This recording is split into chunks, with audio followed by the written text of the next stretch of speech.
ಆತ್ಮೀಯ ಸ್ಪರ್ಧಾ ಮಿತ್ರರೇ, welcome to Clever India Academy. ನಾನು ಸಿದ್ಧವರ್ಧ್.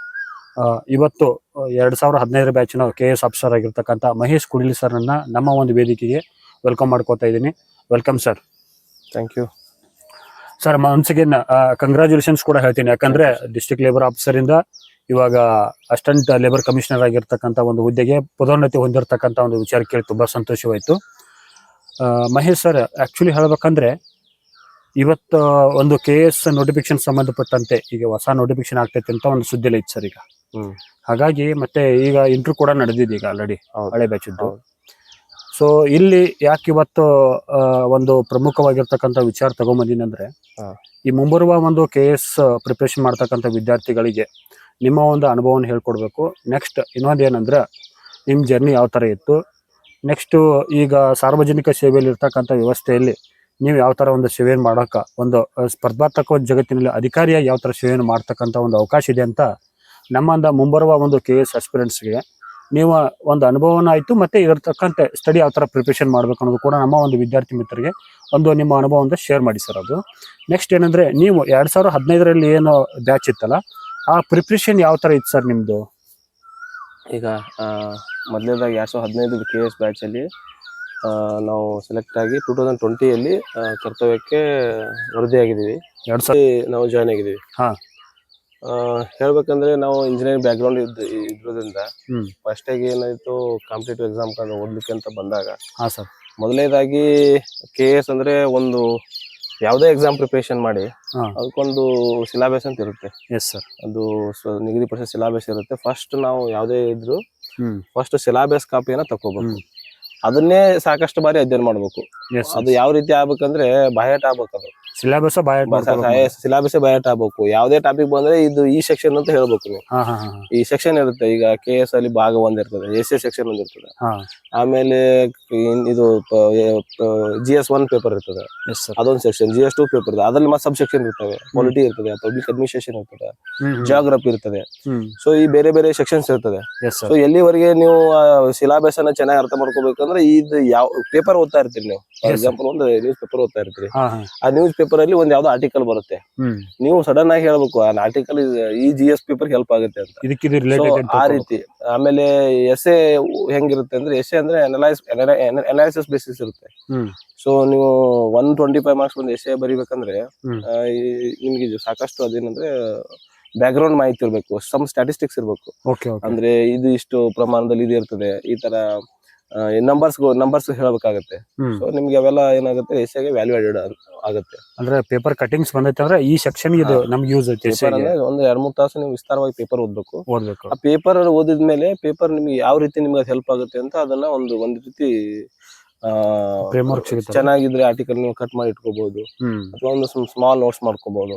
ಬರೀ ಏನಾಗಂದ್ರೆ ಪೇಪರ್ ಅಲ್ಲಿ ಓದಿದ್ಬಿಟ್ಟು ಕೇವಲ ನಂಬರ್, ಇದು ಯಾವ್ದೋ ಒಂದು ನಂಬರ್ ಇದ್ರೆ ಆ ನಂಬರ್ ಬರ್ಕೊಳ್ಳೋದು. ಸೊ ಇದು ಯಾವ್ದೋ ಭಾರತದಲ್ಲಿ ಇದು ಒಂದು ದೊಡ್ಡದು ಎಲಿವೇಟೇಷನ್ ಅಂದ್ಬಿಟ್ಟು ಅದಷ್ಟೇ ಬರ್ಕೊಳ್ಳೋದಲ್ಲ. ಬೇರೆ ತರ ಏನಾದ್ರು ಟಾಪಿಕ್ ರಿಲೇಟೆಡ್ ಇದ್ರೆ ಎಸ್ಸೆಗೆ ಹೆಲ್ಪ್ ಆಗುತ್ತೆ, GS ಪೇಪರ್ ಆ ತರ ಬರ್ಕೊಳ್ಳೋದ್ರಿಂದ ಸೊ ನಿಮ್ಗೆ GS ಪೇಪರ್ ಅಲ್ಲಿ ಹೆಲ್ಪ್ ಆಗುತ್ತೆ, ಎಸ್ಸೆದಲ್ಲಿ ಹೆಲ್ಪ್ ಆಗುತ್ತೆ. ಆಮೇಲೆ ಇವನ್ ನಿಮಗೆ ಇದ್ರ ಫಿಲ್ಮ್ಸ್ ಅಲ್ಲಿ ಮಲ್ಟಿಪಲ್ ಚಾಯ್ಸ್ ಅಲ್ಲಿ ಸಹಿತ ಸಾಕಷ್ಟು ಹೆಲ್ಪ್ ಆಗುತ್ತೆ. ಓಕೆ. ಅಥವಾ ಪ್ರಿಪರೇಷನ್ ಅಂದ್ರೆ ಈಗ ಪೇಪರ್ ಓದೋದಂದ್ರೆ ಅದನ್ನ ಫಿಲ್ಮ್ಸ್ ಓರಿಯೆಂಟೆಡ್ ಇರಬೇಕು, ಮೇನ್ಸ್ ಓರಿಯೆಂಟೆಡ್ ಇರಬೇಕು. ಹೌದು. ಬರೀ ನಾವು ಫಿಲ್ಮ್ಸ್ ಅಷ್ಟೇ ಯಾವಾಗ್ಲೂ ಏನ್ ಮಾಡ್ಬೇಕು, ಸ್ಟಡಿ ಮಾಡ್ಬೇಕಾದ್ರೆ ಫಿಲ್ಮ್ಸ್ ಸಪರೇಟ್, ಮೇನ್ ಸಪರೇಟ್ ಅಂತ ಇರೋದಿಲ್ಲ. ಮೊದಲನೇದಾಗಿ ಈಗ ಫಸ್ಟ್ ನಾನು ಕಾಂಪಿಟೇಟಿವ್ ಫೀಲ್ಡ್ ಬರ್ತೀನಿ ಯಾವ್ದೇ ಎಕ್ಸಾಮ್ ಪ್ರಿಪರೇಷನ್. ಫಸ್ಟ್ ಏನ್ ಮಾಡ್ಬೇಕು, ಸಿಲಾಬಸ್ ತಗೋಬೇಕು. ಸಿಲಾಬಸ್ ತಗೊಂಡ್ಬಿಟ್ಟು ನೋಡ್ಬೇಕು ಯಾವ ಟಾಪಿಕ್ ಎಷ್ಟು ವೇಟೇಜ್ ಇದೆ ಅಂತ ನೋಡ್ಬೇಕು. ಈಗ ಕಡಿಮೆ ವೇಟೇಜ್ ಇರೋ ಟಾಪಿಕ್ ಜಾಸ್ತಿ ಓದಿದ್ರು ಏನೋ ಅದರಿಂದ ಪ್ರಯೋಜನ ಇಲ್ಲ. ಸೊ ಎಷ್ಟು ಪ್ರಪೋರ್ಷನೇಟ್ ಓದ್ಬೇಕು, ಯಾವ್ದಕ್ಕೆ ಇಂಪಾರ್ಟೆನ್ಸ್ ಕೊಡ್ಬೇಕು ನೋಡ್ಬೇಕು. ಎನ್ವಿರಾನ್ಮೆಂಟ್ ಇದಿದೆ, ಎನ್ವಿರಾನ್ಮೆಂಟ್ ಒಂದು ಸೆಕ್ಷನ್ ಇದೆ. ಅದರಲ್ಲಿ ನಿಮ್ಗೆ ಬಯೋಟೆಕ್ನಾಲಜಿ ರಿಲೇಟೆಡ್ ಒಂದು ಇದು ಇರುತ್ತೆ. ಸೈನ್ಸ್ ಅಂಡ್ ಟೆಕ್ನಾಲಜಿ ಅಲ್ಲಿ ಬೇರೆ ಬೇರೆ ಸೆಕ್ಷನ್ ಇದೆ. ಸೊ ಅದಕ್ಕೆ ಎಷ್ಟು ಪ್ರಮಾಣದಲ್ಲಿ ಇಂಪಾರ್ಟೆನ್ಸ್ ಕೊಡ್ತೀವಿ ನೋಡ್ಬೇಕು. ಈಗ ನಾನು ಜಿಯೋಗ್ರಫಿ ಆಪ್ಷನ್ ತಗೊಂಡಿದ್ದೆ. ಜಿಯೋಗ್ರಫಿ ಆಪ್ಷನ್ ತಗೊಂಡಿದ್ದೆ, ನನಗೆ 2 ಪ್ಲಸ್ ಪಾಯಿಂಟ್ ಇತ್ತು ಅಲ್ಲಿ. ಒಂದು ಜಿಯೋಗ್ರಫಿ 2 ಆಪ್ಷನಲ್ ಅಲ್ಲಿ, ಅದು 2 ಏನು GS ಅಲ್ಲಿ 2 ಪೇಪರ್ಸ್ ಇತ್ತು. ಅದ್ರ ಜೊತೆಗೇನೆ GS ಅಲ್ಲಿ ಸಹಿತ ಒಂದು ಜಿಯೋಗ್ರಫಿ ಒಂದು ಸೆಕ್ಷನ್ ಇದೆ. ಒಂದು 80 ಮಾರ್ಕ್ಸ್ ಇಂದು 80 ಮಾರ್ಕ್ಸ್. ಅದ್ರ ಜೊತೆಗೆ ಎನ್ವಿರಾನ್ಮೆಂಟ್ ಜಿಯೋಗ್ರಫಿ ಸ್ವಲ್ಪ ಸಾಕಷ್ಟು ರಿಲೇಟೆಡ್. ಲೇಟ್ ಇದೆ. ಓಕೆ ಸೊ ಅಲ್ಲಿ 80 ಮಾರ್ಕ್ಸ್ ಬರ್ತದೆ. ಅದ್ರ ಜೊತೆಗೆ ಜಿಯೋಗ್ರಫಿ ಚೆನ್ನಾಗಿ ಸ್ಟಡಿ ಮಾಡೋದ್ರಿಂದ ಎಸ್ಎದಲ್ಲಿ ಸಾಕಷ್ಟು ಹೆಲ್ಪ್ ಆಗುತ್ತೆ. Okay okay. ಜಿಯೋಗ್ರಫಿ ಹೆಂಗಿದೆ ಅಂದ್ರೆ ಹ್ಯೂಮನ್ ಜಿಯೋಗ್ರಫಿ ಬೇರೆ, ಹೌದು. ಸೆಟಲ್ಮೆಂಟ್ ಬೇರೆ, urban geography, yes sir. Yes. ಅದರಲ್ಲಿ ಎಕಾನಮಿ ರಿಲೇಟೆಡ್. ಹಾ ಹಾ. ಸೊ ಸಾಕಷ್ಟು ನೀವು ಜಿಯೋಗ್ರಫಿಯಲ್ಲಿ ಸೆಕ್ಷನ್ ಬರುತ್ತೆ. ಹಾ. ಕರ್ನಾಟಕ ಜಿಯೋಗ್ರಫಿ ಬೇರೆ, ಹ್ಮ್. ಕರ್ನಾಟಕ ಜಿಯೋಗ್ರಫಿ ಮತ್ತೆ ಇಂಡಿಯನ್ ಜಿಯೋಗ್ರಫಿ ಬೇರೆ, ಫಿಸಿಕಲ್ ಇದ್ರ ಬೇರೆ. ಹೌದು. ಸೊ ಜಿಯೋಗ್ರಫಿಕಲ್ ಥಿಯರಿ ಬರುತ್ತೆ. ಹಾ ಹಾ. ಸೊ ಇದೆಲ್ಲ ಓದಿದ್ಮೇಲೆ ಏನಾಗುತ್ತೆ, ಎಸ್ಎದಲ್ಲಿ ಹೆಲ್ಪ್ ಆಗ್ತಾ ಇತ್ತು, ಮುಂದೆ GS ಅಲ್ಲಿ ಹೆಲ್ಪ್ ಆಗ್ತಾ ಇತ್ತು, ಆಪ್ಷನ್ ಅಲ್ಲಿ ಹೆಲ್ಪ್ ಆಗ್ತಾ ಇತ್ತು. ಓಕೆ. ಆದ್ರೆ ಈಗ ಏನಿದೆ ಆಪ್ಷನ್ ಇಲ್ದೇ ಇರೋದ್ರಿಂದ ಎಸ್ ಸರ್. ಇದೊಂಥರ ಒಳ್ಳೆ ಒಂದು ಅವಕಾಶ. ಈಗ ಮುಂಚೆ ಏನಾಗ್ತಿತ್ತು, ಕೆಲವೊಂದು ಆಪ್ಷನ್ ಬರ್ದವ್ರಿಗೆ ಕೆಲವೊಂದ್ ಸತಿ ಎಕ್ಸಾಮ್ ಏನೋ ಬೇರೆ ತರ ಟಫ್ ಇದ್ರೆ ಅಥವಾ ಬೇರೆ ತರ ಇದ್ರೆ ಕೆಲವೊಂದು ಆಪ್ಷನ್ ಅವ್ರಿಗೆ ಒಂದು ಸಹಾಯಕ ಆಗ್ತಿತ್ತು, ಕೆಲವೊಬ್ರು ಆಪ್ಷನ್ ಅವ್ರಿಗೆ ಏನಾಗ್ತಿತ್ತು ಕಷ್ಟ ಆಗ್ತಿತ್ತು. ಸೊ ಇವಾಗ ಆಪ್ಷನ್ ಇಲ್ದೇ ಇರೋದ್ರಿಂದ ಎಲ್ಲಾ ಸೇಮ್ ಬರೀತಾರೆ ಎಕ್ಸಾಮ್. ಈಗ ಆಪ್ಷನ್ ಇದ್ದಾಗ ಜಿಯೋಗ್ರಫಿ ಬರೆಯೋರು ಬೇರೆ, ಅವ್ರ ಎವ್ಯಾಲ್ಯೂಯೇಷನ್ ಮಾಡೋರೇ ಬೇರೆ ಇರ್ತಾರೆ, ಕನ್ನಡ ಲಿಟ್ರೇಚರ್ ಎವ್ಯಾಲ್ಯೂಯೇಷನ್ ಮಾಡೋ ಪ್ರೊಫೆಸರ್ಸ್ ಬೇರೆ ಇರ್ತಾರೆ. ಸೊ ಏನಾಗುತ್ತೆ, ನಾರ್ಮಲೈಸೇಷನ್ ಇರ್ಲಿಲ್ಲ ಅಂದ್ರೆ ಒಂದು ನಾರ್ಮಲೈಸ್ ಮಾಡ್ಬೇಕು. ಸೊ ಅದು ಇಲ್ಲ ಅಂದ್ರೆ ಸಿಸ್ಟಮ್ ಬೇರೆ ಇರ್ತದೆ, ಇವ್ಯಾಲ್ಯೂಯೇಷನ್ ಮಾಡೋರು ಪ್ರೊಫೆಸರ್ಸ್ ಬೇರೆ ಇರ್ತಾರೆ, ಸೇಮ್ ವ್ಯಕ್ತಿ ಇವ್ಯಾಲ್ಯೂಯೇಷನ್ ಮಾಡ್ತಾ ಇರೋದಿಲ್ಲ. ಸೊ ಈಗ ಆಪ್ಷನ್ ಇಲ್ದೇ ಇರೋದ್ರಿಂದ ಒಳ್ಳೆ ಒಂದು ಅವಕಾಶ. ಮತ್ತೆ ಇಂಟರ್ವ್ಯೂ ಮಾರ್ಕ್ಸ್ ಕಡಿಮೆ ಮಾಡಿದ್ದಾರೆ. ಈಗ ನಾವು 200 ಮಾರ್ಕ್ಸ್ ಇತ್ತು, 200 ಮಾರ್ಕ್ಸ್ ಇತ್ತು, ಈಗ 25 ಅಂದ್ರೆ ಅದು ಒಂದು ಒಳ್ಳೆ ಅವಕಾಶ. ನೆಕ್ಸ್ಟ್ ಏನಂದ್ರೆ ಸರ್, ಈಗ ಎಟ್ ಪ್ರೆಸೆಂಟ್ ಸರ್ ಈಗ ಟೆಕ್ನಾಲಜಿ ಜಾಸ್ತಿ ಇಂಪ್ರೂವ್ ಆಗ್ತಾ ಹೋಗ್ತದೆ ಸರ್. ಈಗ ಕಾಂಪಿಟೇಟಿವ್ ಎಕ್ಸಾಮ್ ಸಂಬಂಧಪಟ್ಟಂಗೆ ಕೂಡ ನಾವು ಈ AI ಟೆಕ್ನಾಲಜಿಗಳನ್ನ ಮತ್ತೆ ಆ್ಯಪ್ಗಳನ್ನ ಮುಂಚೆ ಎಲ್ಲ ಡೆಲ್ಲಿಗೆಲ್ಲ IAS KS ಕೋಚಿಂಗ್ ತರ ಹೋಗ್ಬೇಕಾಗಿತ್ತು. ಬಟ್ ನೀವು ಒಂದು ಪ್ರಿಪ್ರೇಷನ್ ಮಾಡ್ಬೇಕಾದ್ರೆ ಸರ್, ಈಗ ನಾ ಆರಂಭಿಕವಾಗಿ ನಿಮ್ಮ ಎಲ್ಲಿಂದ ಏನೋ ಕೇಳಿಲ್ಲ, ಬಟ್ ಆದ್ರೂ ಕೂಡ ಒಂದು ವಿಚಾರ ಏನಂದ್ರೆ ಸರ್, ಈಗ ನೀವು ಮೂಲತವಾಗಿರ್ತಕ್ಕಂಥ ಒಂದು ಬ್ಯಾಕ್ಗ್ರೌಂಡ್ ಯಾವ ತರ ಇತ್ತು, ನೆಕ್ಸ್ಟ್ ನಿಮ್ದು ಪ್ರಿಪ್ರೇಷನ್ ಆರಂಭಿಕವಾಗಿ, ಯಾಕಂದ್ರೆ ಇವಾಗ ನಿಮಗೆ ನೀವು ಅಪಾಯಿಂಟ್ ಆಗಿರ್ತಕ್ಕಂಥ ಸಿಚುವೇಶನ್ಗೆ ಇವಾಗ ಹೆಚ್ಚು ಕಮ್ಮಿ ಒಂದು 6-7 ವರ್ಷ ಡಿಫ್ರೆನ್ಸ್ ಇದೆ ಸರ್ ಈಗ. ಹೌದು. ಸೊ ಆಗಿರ್ತಕ್ಕಂಥ ಸಿಚುವೇಶನ್ ಯಾವ ತರ ಇದೆ ಸರ್, ಈಗ ಇವ್ರು ಏನ್ ಮಾಡ್ಬೇಕು ಸರ್? ಈಗ ಮೊದಲನೇದಾಗಿ ಪ್ರಿಪ್ರೇಷನ್ ಅಂತ ಬಂದ್ರೆ ಯಾವುದೇ ಎಕ್ಸಾಮ್ ಹೇಳಿದ್ರೆ ಅವಾಗ ಸಿಲೆಬಸ್ ಬಗ್ಗೆ ಸ್ಟಡಿ ಮಾಡ್ಬೇಕು ಫಸ್ಟ್. ಆಮೇಲೆ ಅದ್ರ ರಿಲೇಟೆಡ್ ಮಟೀರಿಯಲ್. ಈಗ ಯಾವ್ದೋ ಒಂದು ಸಬ್ಜೆಕ್ಟ್ ಗೆ 4 ಬುಕ್ ಓದೋ ಅವಶ್ಯಕತೆ ಇಲ್ಲ, ಒಂದು ಒಳ್ಳೆ ಬುಕ್. ಈಗ ಪಾಲಿಟಿ ಅಂದ್ರೆ ನಾವು ಲಕ್ಷ್ಮೀಕಾಂತ್ ಓದ್ತಾ ಇದ್ವಿ, ಅದನ್ನ ಬಿಟ್ರೆ ಏನೋ ಓದೋ ಅವಶ್ಯಕತೆ ಇಲ್ಲ. ಸೊ ನಿಮ್ಗೆ ಅದು ಯಾವ ಸಬ್ಜೆಕ್ಟ್ ಎಲ್ಲಾನು ಕವರ್ ಆಗುತ್ತೆ. ಎನ್ವಿರಾನ್ಮೆಂಟ್ ನಾವು ಶಂಕರ್ IAS ಓದ್ತಾ ಇದ್ವಿ, ಅದೊಂದೇ ಬುಕ್ ಸಾಕು. ಸೊ ಆ ರೀತಿ ಸಬ್ಜೆಕ್ಟ್ ವೈಸ್ ಅನ್ನ ಕೆಲವೊಂದಿಷ್ಟು ಬುಕ್ಸ್ ತರಬೇಕು. ಅದೇ ಬುಕ್ ಅನ್ನ ಒಂದ್ 4 ಸತಿ ಓದ್ಬೇಕು. 4 ಬುಕ್ ಒಂದ್ಸತಿ ಓದಿದ್ರೆ ಅರ್ಥನೇ ಇಲ್ಲ, ಒಂದೇ ಬುಕ್ 4 ಸತಿ ಓದ್ಬೇಕು. ಆಮೇಲೆ ಯಾವಾಗ್ಲೂ ಇದೇನಿದೆ, ಇದು ಒಂದು ಸ್ಟ್ಯಾಟಿಕ್ ಸಬ್ಜೆಕ್ಟ್ ಅಂತ ಹೇಳ್ಬೋದು. ಈ ಸಬ್ಜೆಕ್ಟ್ ಜೊತೆಗೆ ಚೇಂಜ್ ಆಗೋ ಸಬ್ಜೆಕ್ಟ್ ಯಾವುದು, ನಮಗೆ ಎಕಾನಮಿ ರಿಲೇಟೆಡ್ ಏನಾದ್ರೆ ಅವಾಗ ಚೇಂಜಸ್ ಇರ್ತದೆ, ಎನ್ವಿರಾನ್ಮೆಂಟ್ ಚೇಂಜಸ್ ಇರ್ತದೆ. ಎನ್ವಿರಾನ್ಮೆಂಟ್ ಅವಾಗ ಏನೇನೋ ಕನ್ವೆನ್ಷನ್ ಆಗ್ತದೆ, ಪ್ರೋಟೋಕಾಲ್ ಬರ್ತದೆ. ಆಮೇಲೆ ಇದ್ರದ್ದು ಬಗ್ಗೆ ಸಾಕಷ್ಟು ಏನೋ ಕಂಟಿನ್ಯೂಸ್ ಚೇಂಜ್ ಆಗ್ತದೆ ಅಂತ ವಿಷಯ ಇರ್ತದೆ. ಸೊ ಅಂತವುಗಳನ್ನ ನಾವು ಏನು ಕರೆಂಟ್ ಅಫೇರ್ಸ್ ಓರಿಯೆಂಟೆಡ್ ಮಾಡ್ಬೇಕು. ಆಮೇಲೆ ಇದು ಏನು ನೀವು ಹೇಳಿದ್ರಿ, ಈಗ ಮುಂಚೆ ನಾವು ಕೋಚಿಂಗ್ ತಗೊಂಡಿದ್ವಿ. ಸೊ 2016 ಅಲ್ಲಿ ಮೇನ್ಸ್ ಬರ್ತಿದ್ವಿ ನಾವು, ಸಾರಿ 17 ಅಲ್ಲಿ ಮೇನ್ಸ್ ಬರ್ತಿದ್ವಿ. 2017 ಮೇನ್ಸ್ ಬರಿಬೇಕಾದ್ರೆ ನಾವು ಹೇಗಿತ್ತಪ್ಪ ಅಂದ್ರೆ ಆಲ್ಮೋಸ್ಟ್ ಬುಕ್ಸ್ ಇಂದಾನೆ ಓದ್ತಾ ಇದ್ವಿ. ಕೆಲವೊಂದು ಟಾಪಿಕ್ಸ್ ಅಲ್ಲಿ ನಮ್ಗೆ ಏನಾಗ್ತಿದೆ ಅಂದ್ರೆ ಇಂಟರ್ನೆಟ್ ಇಂದ ಒಂದಿಷ್ಟು ಸರ್ಚ್ ಮಾಡಿ ಓದುವಂತದ್ದಿದೆ. ಈಗ ಪ್ರಸ್ತುತವಾಗಿ ಸಾಕಷ್ಟು ಮಟೀರಿಯಲ್ ಅವೈಲೇಬಲ್ ಇದೆ. ಯಾವ್ದಾದ್ರು ಒಂದು ಸೋರ್ಸ್ ಅನ್ನ ಟ್ರಸ್ಟ್ ಮಾಡಿ ಅದ್ರ ಬಗ್ಗೆನೇ ಒಂದಿಷ್ಟು ಪ್ರಿಫರ್ ಮಾಡ್ಬೋದು. ಆಮೇಲೆ ನಮ್ದೇ ಆದಂತಹ ಒಂದು ನೋಟ್ಸ್ ಮಾಡ್ಕೋಬೇಕು. ಈಗ ಏನಾಗುತ್ತೆ, ನೋಟ್ಸ್ ಅಂದ್ರೇನು ಎಲ್ಲಾನು ನೋಟ್ಸ್ ಮಾಡ್ಕೋದಲ್ಲ, ನಮ್ಗೆ ಯಾವ್ದು ನೆನಪಿರುತ್ತೆ 100% ನೆನಪಿರುವಂತ ಸಬ್ಜೆಕ್ಟ್ ಬರೀಲೇಬಾರ್ದು. Okay sir.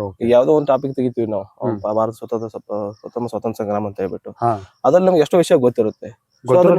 ಅದ್ರಲ್ಲಿ ಅದನ್ನ ಗೊತ್ತಿರೋ ವಿಷಯ ನೋಟ್ಸ್ ಮಾಡ್ಕೊಳ್ಳೇಬಾರ್ದು. ಯಾಕೆ ನೋಟ್ಸ್ ಮಾಡ್ಕೊಂಡು, ನೋಟ್ಸ್ ಯಾವಾಗ ಕನ್ಸೈಸ್ ಮಾಡ್ಕೋಬೇಕು ನಾವು. ಈಗ ಬುಕ್ ಓದಿ 300 ಪೇಜ್ ಬುಕ್ ಓದಿ 200 ಪೇಜ್ ನೋಟ್ಸ್ ಮಾಡಿದ್ರೆ ಅದಕ್ಕೆ ಅರ್ಥನೇ ಇಲ್ಲ.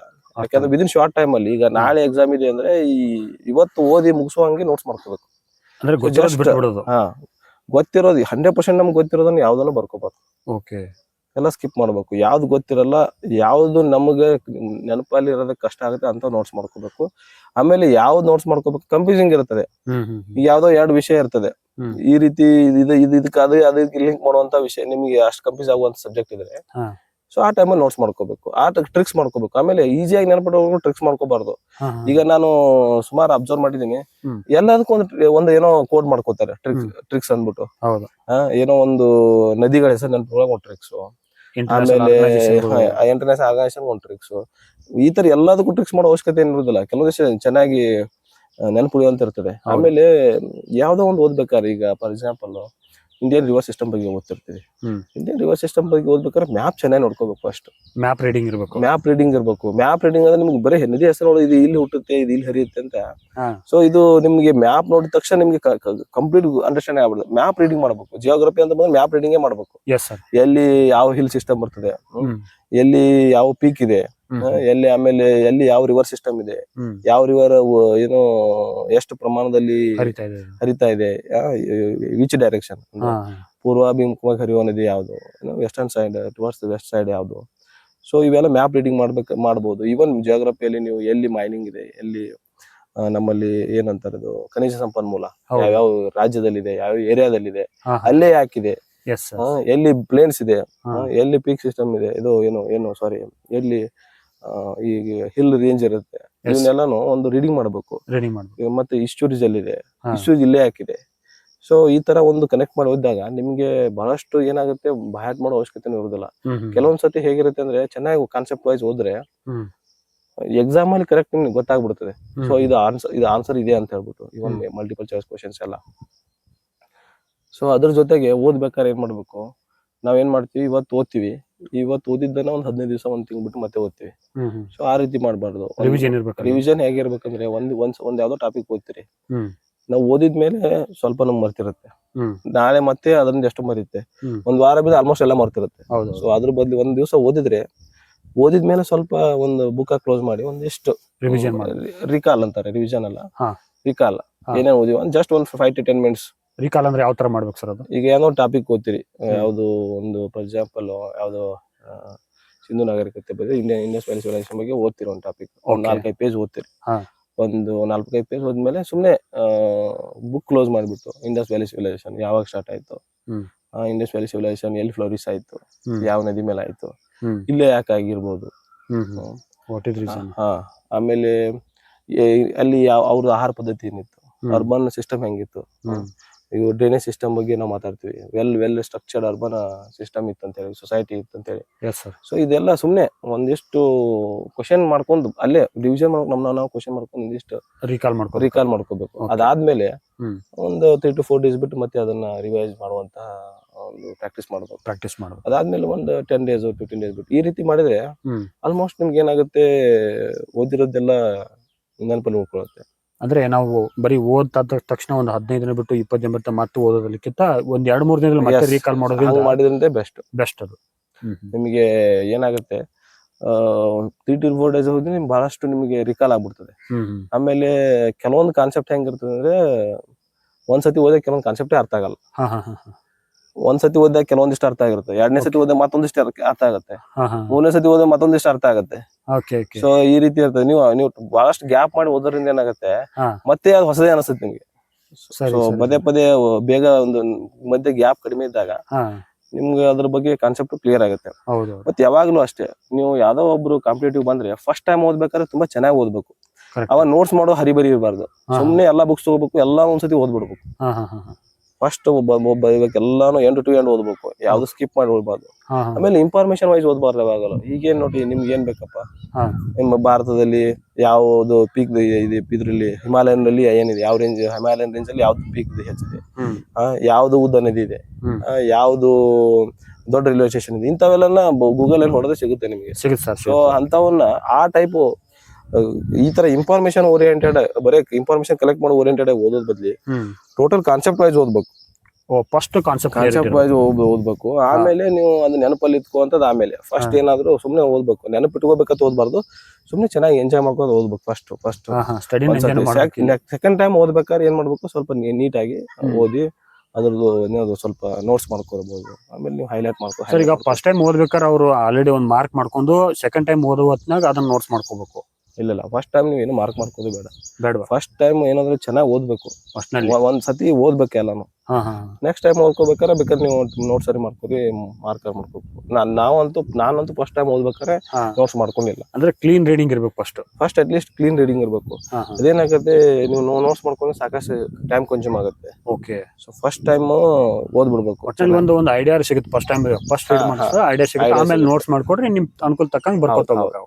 ಆಮೇಲೆ ಫಸ್ಟ್ ಏನ್ ಮಾಡ್ಬೇಕು, ಸಿಸ್ಟಮೆಟಿಕ್ ಓದ್ಬೇಕಾದ್ರೆ ಸಿಲೆಬಸ್ ಅಲ್ಲಿ ನೋಡ್ಕೋಬೇಕು. ಈ ಟಾಪಿಕ್ ರಿಲೇಟೆಡ್ ನಾವು ಓದ್ಬೋದಾ, ಯಾವ್ದಕ್ಕೆ ಇಂಪಾರ್ಟೆನ್ಸ್ ಕೊಡ್ಬೇಕು ಅಷ್ಟೇ ಇಂಪಾರ್ಟೆನ್ಸ್ ಕೊಡ್ಬೇಕು. ಈ ನಾಳೆ ಎಕ್ಸಾಮ್ ಇದೆ, ಈಗ ಒಂದು ಎಕ್ಸಾಮ್ 100 ಮಾರ್ಕ್ಸ್ ಅಲ್ಲಿ ಒಂದು 20 ಮಾರ್ಕ್ಸ್ ಅಪ್ಟಿಟ್ಯೂಡ್ ಬರುತ್ತೆ, ಒಂದು 20 ಮಾರ್ಕ್ಸ್ ಸೈನ್ಸ್ ಬರುತ್ತೆ. ಈ ಸೈನ್ಸ್ ಇಂಪಾರ್ಟೆನ್ಸ್ ಜಾಸ್ತಿ ಕೊಡಿ ಹಿಂದಿನ ದಿನ. ಅದು ಬಿಟ್ಟು ನಾವು 5 ಮಾರ್ಕ್ಸ್ ಯಾವ್ದೋ ಒಂದು ಟಾಪಿಕ್ 5 ಮಾರ್ಕ್ಸ್ ಕೊಡ್ತಾರೆ, ಅದನ್ನೇ ನಾವು 4-5 ಗಂಟೆ ಓದ್ಬಿಟ್ರೆ ಸೊ ಅದಕ್ಕೆ ನಮ್ಮ ಕ್ವಾಲಿಟಿ ಟೈಮ್ ಅಂತ ಹೇಳ್ತೀವಿ, ಕ್ವಾಲಿಟಿ ಟೈಮ್ ಏನೋ ರೆಡ್ಯೂಸ್ ಆಗುತ್ತೆ. ನೋಟಿಫಿಕೇಶನ್ ಆದ್ಮೇಲೆ ಎಸ್ಪೆಷಲಿ, ಈಗ ನೋಟಿಫಿಕೇಶನ್ ಆಗಿಲ್ಲ 2-3 ವರ್ಷ 3 ವರ್ಷ ಏನೋ ಒಂದೊಂದ್ಸತಿ ಆಗೋದಿಲ್ಲ, KS ಅಲ್ಲಿ 2-3 ವರ್ಷಕ್ಕೆ ಅಂತ ಸಮಯದಲ್ಲಿ ಸಾಕಷ್ಟು ಸಮಯ ಇರ್ತದೆ. ಸೊ ಅವಾಗೆಲ್ಲ ಸ್ವಲ್ಪ ಡೀಪ್ ಆಗಿ ಓದ್ಬೋದು. ಬಟ್ ಎಕ್ಸಾಮ್ ನೋಟಿಫಿಕೇಶನ್ ಆದ್ಮೇಲೆ ವಿದಿನ್ ಶಾರ್ಟ್ ಟೈಮ್ ಅಲ್ಲಿ ಸ್ವಲ್ಪ ತುಂಬಾ ಸ್ಟ್ರಕ್ಚರ್ಡ್ ಆಗಿ ಓದ್ಬೇಕು.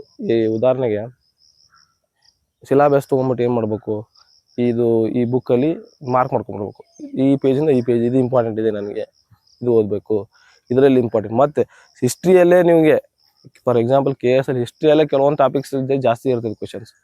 ಬುದ್ಧಿಸಮ್ ಮೇಲೆನೆ ಇಷ್ಟ ಇರ್ತದೆ. IAS ನೀವು ನೋಡ್ರೆ ಗೊತ್ತಾಗುತ್ತೆ, ನೀವು ಕ್ವಶನ್ ಪೇಪರ್ ಪ್ಯಾಟರ್ನ್ ನೋಡ್ಬಿಟ್ರೆ ಕೆಲವೊಂದು ಟಾಪಿಕ್ಸ್ ಮೇಲೆ ಜಾಸ್ತಿ ಮಾರ್ಕ್ಸ್ ಬರ್ತದೆ. ಕೆಲವೊಂದು ಈಗ ಅದೇ ನೀವು 1857 ಇಂದ ತಗೊಂಡ್ಬಿಟ್ರೆ ಕ್ವಶನ್ಸ್ ಜಾಸ್ತಿ ಬರ್ಬೋದು ಹಿಸ್ಟ್ರಿಯಲ್ಲಿ. ಸೊ ಆ ರೀತಿ ನೋಡ್ಕೊಂಡ್ಬಿಟ್ಟು ಜಾಸ್ತಿ ಇಂಪಾರ್ಟೆನ್ಸ್ ಕೊಟ್ಟು ಓದಬೇಕು. ಸೊ ಇದು ಎನ್ಸಿಯಂಟ್ ಇರ್ಬೋದು, ಮಿಡವೆಲ್ ಇರ್ಬೋದು. ಮಿಡವೆಲ್ಲಲ್ಲಿ ಮತ್ತೆ ಇಂಪಾರ್ಟೆಂಟ್ ಟಾಪಿಕ್ ಇರುತ್ತೆ, ಇಂಪಾರ್ಟೆನ್ಸ್ ಇರುತ್ತೆ, ಯಾವುದಾದ್ರು ಪರ್ಟಿಕ್ಯುಲರ್ ಇಂಪಾರ್ಟೆನ್ಸ್ ಇರೋ ಟಾಪಿಕ್ ಇರುತ್ತೆ.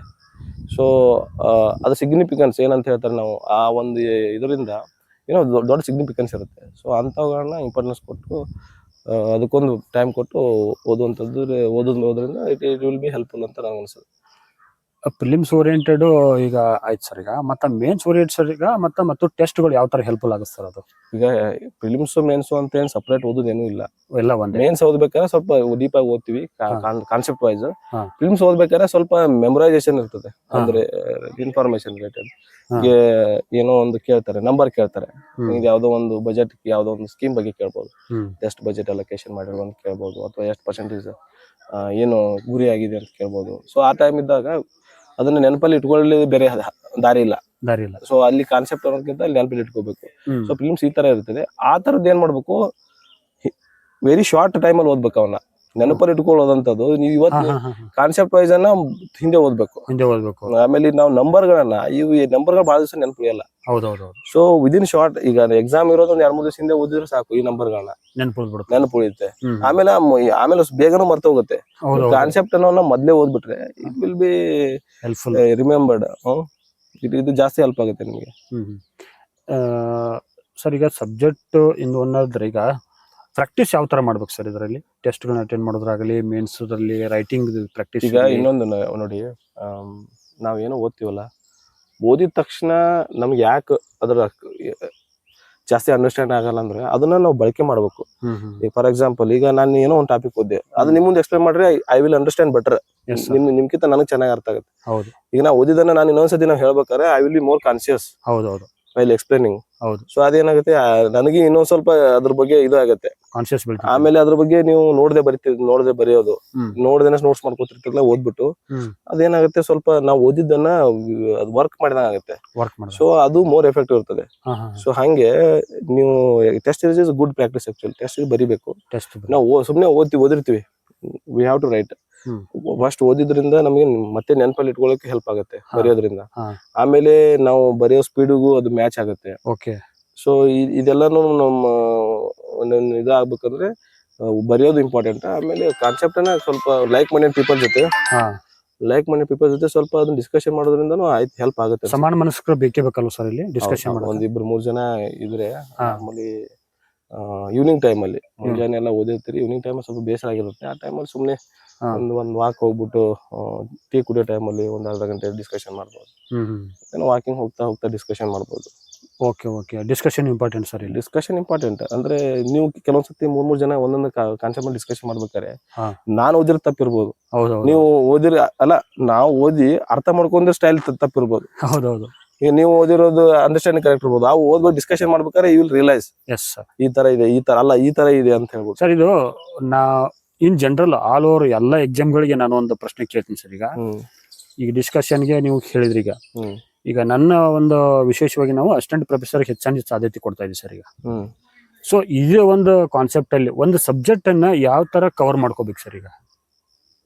ಯಾಕಂದ್ರೆ KS ಅಂದ್ರೆ ನೀವು ಸಾಕಷ್ಟು ಸಬ್ಜೆಕ್ಟ್ ಗಳನ್ನ ಕಡಿಮೆ ಟೈಮ್ ಅಲ್ಲಿ ಕವರ್ ಮಾಡ್ಕೊಂಡು ಅಟೆಂಡ್ ಮಾಡಿರ್ತೀರ ನೀವು.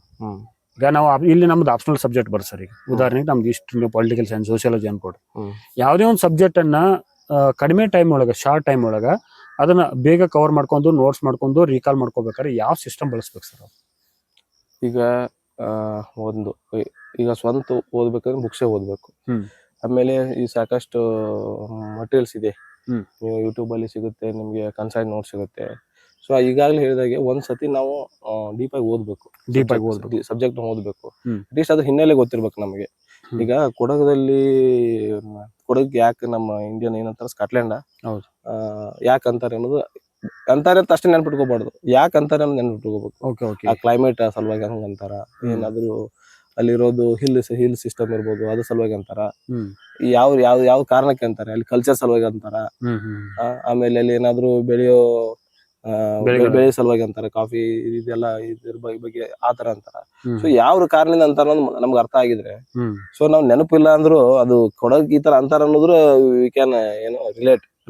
ಸೊ ಅದಕ್ಕೆ ಈ ಅಸಿಸ್ಟೆಂಟ್ ಪ್ರೊಫೆಸರ್ ಅಂದ್ರು ನೀವು ಹೇಳಿದ್ರಿ ಸಬ್ಜೆಕ್ಟ್ ವೈಸ್ ಇರುತ್ತೆ ಅಂತ. ಸೊ ಇಲ್ಲಿ ಏನಾಗುತ್ತೆ, ಸಬ್ಜೆಕ್ಟ್ ವೈಸ್ ಇದ್ದಾಗ ಏನಾಗುತ್ತೆ, ತುಂಬಾ ಆಳವಾಗಿ ಕೇಳುವಂತದ್ದು ಇರ್ತದೆ. ಸೊ ನಿಮಗೆ ಇಲ್ಲಿ ಒಂದಿಷ್ಟು ಬುಕ್ಸ್ ಗಳನ್ನ ತಗೋಬೇಕು, ಚೆನ್ನಾಗಿ ಓದ್ಬೇಕು. ಆಮೇಲೆ ಬುಕ್ಸ್ ಏನ್ ಮಾಡ್ಬೇಕು, ಅದೇ ಸೇಮ್ ಆತರ ಬುಕ್ ಅನ್ನ ಇನ್ನೊಂದ್ಸತಿ ಪರ್ಚೇಸ್ ಮಾಡ್ಕೊಂಡು ಓದ್ಬೇಕು. ಈಗ ಒಂದು 4-4 ಸತಿ 5 ಸತಿ ಓದಿರಿ. ಈಗ ನಾವಂತ ಒಂದು ಬುಕ್ಸ್ 4 ಸತಿ ಓದೋಷ್ಟು ನಮ್ಗೆ ಶಾರ್ಟ್ ಟೈಮ್ ಇತ್ತು, ಅದು ಆಗೋಯ್ತು. ಈಗ ಸುಮಾರು ದಿವಸ ಓದಿರ್ತೀರಿ, ಆ ಬುಕ್ಸ್ ಎಲ್ಲ ನೋಟ್ಸ್ ಮಾಡಿರ್ತೀರಿ, ಹೈಲೈಟ್ ಮಾಡಿರ್ತೀರಿ, ಬೇಜಾರ್ ಅನ್ಸುತ್ತೆ. ಹೊಸ ಬುಕ್ ಅದೇ ಬುಕ್ ಅದರ ಬುಕ್ ಇನ್ನೊಂದು ಹೊಸ ತಗೋಬೇಕು. ಹೊಸ ಬುಕ್ಸ್ ಅನ್ನ ಓದ್ಲಿಕ್ಕೆ ಮತ್ತೆ ಫೀಲಿಂಗ್ ಇರ್ತದೆ ನಿಮಗೆ. ಇಲ್ಲಿ ಜೆರಾಕ್ಸ್ ಎಲ್ಲ ಓದ್ಬಾರ್ದು. ಜೆರಾಕ್ಸ್ ಯಾಕೆ ಓದ್ಬಾರ್ದು ಅಂದ್ರೆ ಅದು ನೀವು ಓದ್ಬೇಕಾದ್ರೆ ಒಂದು ಖುಷಿ ಇರ್ಬೇಕು. ಒಂಥರ ನಿಮ್ಗೆ ಕಲರ್ ಪ್ರಿಂಟ್ ಇರ್ತದೆ, ಅದೆಲ್ಲ ನೋಡ್ಬಿಟ್ರೆ ನಿಮ್ಗೆ ಏನ್ ಅನ್ಸ್ತದೆ, ಓದ್ಲಿಕ್ಕೆ ಇದು ಆಗ್ತದೆ. ಮತ್ ಸೇಮ್ ಬುಕ್ ಅನ್ನೇ ಹೊಸದಾಗಿ ತಗೊಂಡು ಓದ್ಬೇಕು. ಅಂದ್ರೆ ಈಗ ಹೆಂಗತ್ತರ ಅಂದ್ರೆ ಹಳೆ ಶರ್ಟ್ ಹಾಕಿ ಜಾಸ್ತಿ ಆಗೈತಿ, ಹೊಸ ಶರ್ಟ್ ಹಾಕಿ ಆತರ ಫೀಲ್ ಬರ್ತಲ್ಲ, ಆತರ ಒಂದು ಹೊಸ ಬುಕ್ಸ್ ತಗೊಂಡು ಶರ್ಟ್ ಮಾತ್ರ ಶರ್ಟೇ, ಕಲರ್ ಮಾತ್ರ ಚೇಂಜ್ ಆಗಿರುತ್ತೆ. ಬಟ್ ಅದೇ ಆತರ ಬುಕ್ಸ್ ತಗೊಂಡೋದಾಗಿಂತ ನಾವು ಮಾಡತಕ್ಕ ಹೊಸ ಒಂದು ವಿದ್ಯಮಾನ ತಿಳ್ಕೊಬಹುದು, ಮತ್ತೆ ಓದಕ್ ಇಂಟ್ರೆಸ್ಟ್ ಬರ್ತದೆ ಅಂತ ಹೇಳ್ತೀವಿ. ಸರಿ, ಈಗ ಉದಾಹರಣೆ ಹೇಳ್ತೀನಿ ಸರ್. ನೀವು ಆಪ್ಷನಲ್ ಜಿಯೋಗ್ರಫಿಯನ್ನ ಸಾರಿ KS ಮೇನ್ಸ್ ಅಲ್ಲಿ ಬರ್ದ್ರಿ. ಈಗ ಇಲ್ಲಿ ನಮ್ದು ಆಪ್ಷನಲ್ ಇರುತ್ತಲ್ಲ, ಆ ಕಾನ್ಸೆಪ್ಟ್ ಅಂಡರ್ಸ್ಟ್ಯಾಂಡ್ ಮಾಡ್ಕೋಬೇಕಾರೆ ಯಾವ ತರ ಅಪ್ರೋಚ್ ಕೊಡ್ಬೇಕು ಸರ್? ಈಗ ನೋಡಿ ಓದ್ತಾ ಇರ್ತೀವಿ, ಕೆಲವೊಂದಿಷ್ಟು ಸುಮ್ನೆ ಓದ್ತಾ ಇರ್ತೀವಿ, ಅದ್ರ ಬಗ್ಗೆ ಅರ್ಥ ಹೋಗುತ್ತೆ. ಯಾವ್ದೋ ಒಂದ್ ಸ್ವಲ್ಪ ಅರ್ಥ ಆಗೋದಿಲ್ಲ, ಅದ್ರ ಬಗ್ಗೆ ಸ್ವಲ್ಪ ಚೂರು ಆ ಕಡೆ ಈ ಕಡೆ. ಈಗಂತೂ ನಿಮ್ಗೆ ಎಲ್ಲ AI ಸಿಸ್ಟಮ್ ಇದೆ, ChatGPT ಯೂಸ್ ಮಾಡ್ತೀರಿ, ಎಲ್ಲ ಅಪ್ಲಿಕೇಶನ್ ಇದೆ, ಯೂಟ್ಯೂಬ್ ಇದೆ. ಅದು ಕಾನ್ಸೆಪ್ಟ್ ಬಗ್ಗೆ ಸ್ವಲ್ಪ ಓದ್ಬೇಕು, ಯಾವ್ದು ಇದೆ. ಆಮೇಲೆ ರಿಲೇಟ್ ಮಾಡ್ಕೋಬೇಕು. ಯಾವ್ದಾದ್ರು ಈಗ ಪರ್ಟಿಕ್ಯುಲರ್ ಇದೊಂದು ಯಾವ್ದೋ ಹಿಸ್ಟ್ರಿ ಒಂದು ರಾಜಮಂಥನ ಬರುತ್ತೆ, ಸಿಮಿಲರ್ ಸಿಗ್ನಿಫಿಕೆನ್ಸ್ ರಾಜಮಂಥನ ಇರ್ತವೆ. ಅವರಲ್ಲಿನೂ ಏನೋ ಒಂದು ಏನಂತ ಸಿಸ್ಟಮ್ ಒಂದು ಉದಾಹರಣೆ ಸರ್. ಈಗ ಮನ್ಸಬ್ದಾರ್ ಸಿಸ್ಟಮ್ ಐತಿ, ಇದು ಯುಕ್ತ ಪದ್ಧತಿ ಇಲ್ಲಿ ಸೌತ್ ಇಂಡಿಯಾ ರಿಲೇಟ್ ಮಾಡ್ಕೋ. ಇಲ್ಲಿ ಹೆಂಗಿತ್ತು, ಇಲ್ಲಿ ಈ ತರ ಯಾವ್ದಿತ್ತು. ಆಮೇಲೆ ಕೆಲವೊಂದು ಹೆಂಗಿರ್ತದೆ, ಯಾವ್ದೋ ಒಬ್ಬ ಪರ್ಟಿಕ್ಯುಲರ್ ರಾಜ ಏನ್ ಮಾಡಿರ್ತಾರೆ, ಇದಕ್ಕೆ ಆದ್ಯತೆ ಜಾಸ್ತಿ ಕೊಟ್ಟಿರ್ತಾರೆ, ಸಾಹಿತ್ಯಕ್ಕೆ.